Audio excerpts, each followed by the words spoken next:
Hello students, welcome to Let's Be Creative Edu channel. So, today we'll be doing the question and answer of the chapter Human Resources, Class 8 NCERT book, Chapter 6. Answer the following questions. Very first question, why are people considered a resource? Answer, people are considered a resource because it is the people who turned nature's gift into significance with their demands and abilities. Human resource is the ultimate resource. Moving on to the second question. What are the causes for the uneven distribution of population in the world? Answer.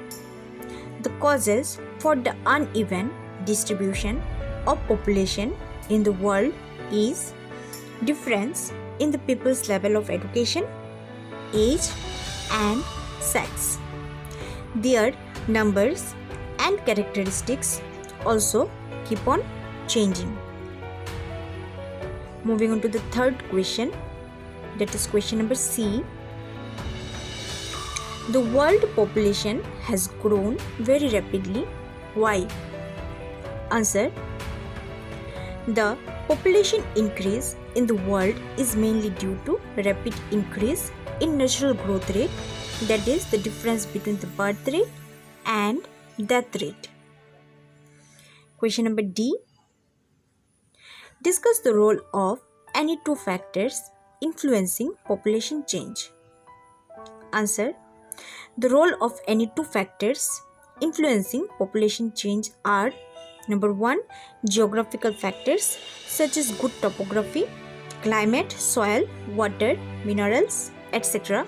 Number 2, social factors, areas of better housing, education, and health facilities, etc. Question number E.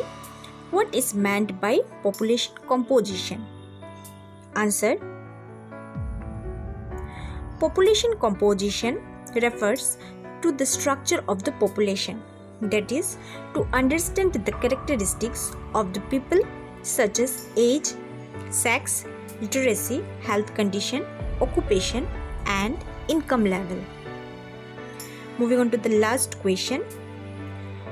What are population pyramids? How do they help in understanding about the population of a country?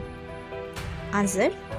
Population pyramids are an interesting way of studying the population composition of a country. Population pyramids help in understanding about the population of a country in many ways. Number 1, the total population divided into various age groups. Example, 5 to 9 years, 10 to 14 years. Number 2, the percentage of the total population subdivided into males and females in each of those groups. So students, this was all about the question and answer of the chapter Human Resources. Thank you for watching. Please do like, share and subscribe my channel.